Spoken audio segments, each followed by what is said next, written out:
নীলফামারীর হাজার শয্যা বিশিষ্ট বাংলাদেশ চীন মৈত্রী হাসপাতাল গুরুত্বপূর্ণ চিকিৎসা কেন্দ্রে পরিণত হবে।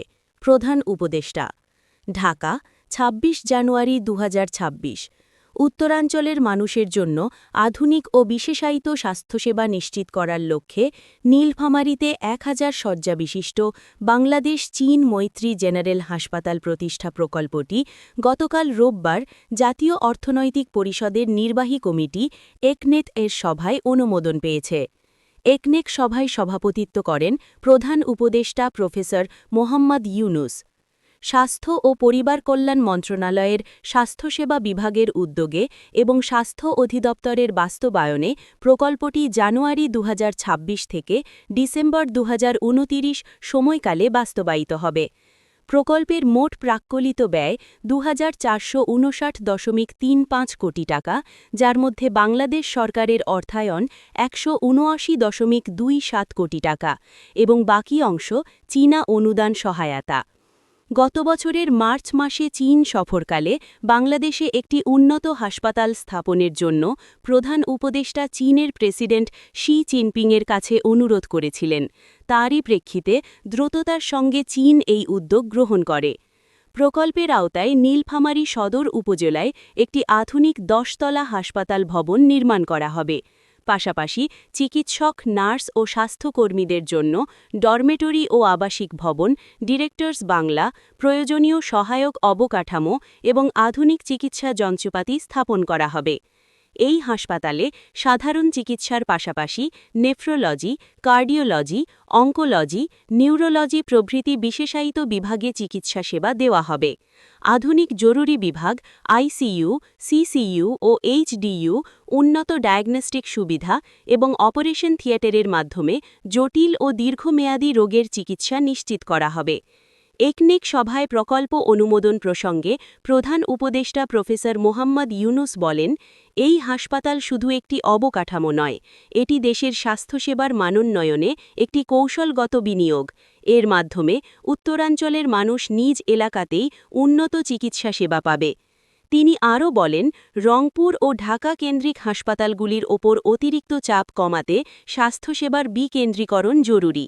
নীলফামারীর এই হাসপাতাল সেই লক্ষ্য অর্জনে বড় ভূমিকা রাখবে। প্রধান উপদেষ্টা বলেন, এই উদ্যোগ বাস্তবায়িত হলে শুধু বাংলাদেশের রোগীরাই নয়, এটি দক্ষিণ এশিয়ার স্বাস্থ্যসেবায় গুরুত্বপূর্ণ অবদান রাখতে সক্ষম হবে। নেপাল ও ভুটান সহ পার্শ্ববর্তী দেশের রোগীরাও এখানে উন্নত চিকিৎসা সেবা পাওয়ার সুযোগ পাবেন। এতে আঞ্চলিক পর্যায়ে বাংলাদেশের স্বাস্থ্য খাত একটি গুরুত্বপূর্ণ কেন্দ্রে পরিণত হবে।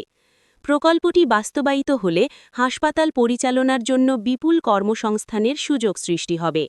পরিকল্পনা অনুযায়ী রাজস্ব খাতে প্রায় ৮৯৩ জন চিকিৎসক, ১,১৯৭ জন নার্স এবং ১,৪১০ জন অন্যান্য জনবল নিয়োগ দেওয়া হবে, যা লোকনীয় অর্থনীতি ও স্বাস্থ্য খাতের সক্ষমতা বৃদ্ধিতে সহায়ক হবে। এই প্রকল্পের মাধ্যমে উত্তরাঞ্চলের লক্ষ লক্ষ মানুষের চিকিৎসা ব্যয় ও দীর্ঘ ভ্রমণজনিত ভোগান্তি কমবে, সময়মতো জীবনরক্ষাকারী সেবা নিশ্চিত হবে এবং সামগ্রিক স্বাস্থ্য ব্যবস্থায় একটি টেকসই ও দীর্ঘমেয়াদী ইতিবাচক পরিবর্তন আসবে। আলোচ্য প্রকল্পের আওতায় একটি ১০তলা নতুন হাসপাতাল ভবন, একটি ১০তলা অধ্যাপক ও সিনিয়র ডক্টর কোয়ার্টার ভবন, একটি ১০তলা ডক্টরস ডরমেটরি ভবন, একটি ২তলা বিশিষ্ট ডুপ্লেক্স অর্থাৎ ডিরেক্টরস বাংলা ভবন, ২টি ৬তলা বিশিষ্ট নার্স ডরমেটরি ভবন এবং ২টি ১০তলা বিশিষ্ট কর্মচারী দ্বিতীয় ও তৃতীয় শ্রেণীর কোয়ার্টার ভবন নির্মাণ সহ প্রয়োজনীয় যন্ত্রপাতি সংগ্রহ করা হবে। নীলফামারী জেলায় প্রায় ২১ লক্ষ মানুষের বসবাস, যার বড় অংশ গ্রামীণ ও অর্ধ শহর এলাকায়। বিশ্ব স্বাস্থ্য সংস্থার মানদণ্ড অনুযায়ী এই জনসংখ্যার জন্য আনুমানিক ৪৫০০ থেকে ৬০০০ শয্যা প্রয়োজন, অথচ বর্তমানে জেলা পর্যায়ে কার্যকর শয্যা সংখ্যা জনসংখ্যার তুলনায় অত্যন্ত অপ্রতুল।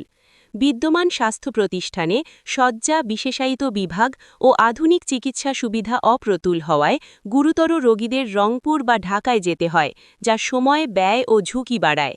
একই সঙ্গে উত্তরাঞ্চলে দ্রুত বাড়ছে হৃদরোগ, স্ট্রোক, ক্যান্সার, ডায়াবেটিস, কিডনি রোগ, মাতৃ ও নবজাতক জটিলতা এবং সংক্রামক রোগের বোঝা, যেগুলোর জন্য উন্নত পরীক্ষা-নিরীক্ষা, বিশেষজ্ঞ চিকিৎসক, সার্জারি ও ইন্টেন্সিভ কেয়ারের প্রয়োজন। ফলে জেলার একটি বড় অংশের জনগণ প্রয়োজনীয় সময়মতো বিশেষায়িত ও জরুরি চিকিৎসা সেবা থেকে বঞ্চিত হয়। জেলায় বর্তমানে স্বাস্থ্যসেবা মূলত 250 শয্যা বিশিষ্ট নীলফামারী জেনারেল হাসপাতাল এবং উপজেলা পর্যায়ের প্রাথমিক স্বাস্থ্যকেন্দ্রের ওপর নির্ভরশীল। এসব প্রতিষ্ঠানে আইসিইউ, এইচডিইউ, ডায়ালিসিস, পূর্ণাঙ্গ cancer unit, neuro emergency, cardiac care, burn ও প্লাস্টিক সার্জারি এবং বিশেষায়িত মাতৃ ও নবজাতক সেবার সক্ষমতা সীমিত। ফলে গুরুতর ও জটিল রোগে আক্রান্ত রোগীদের রংপুর মেডিকেল কলেজ হাসপাতাল বা ঢাকা মেডিকেল কলেজ হাসপাতালে রেফার করতে হয়।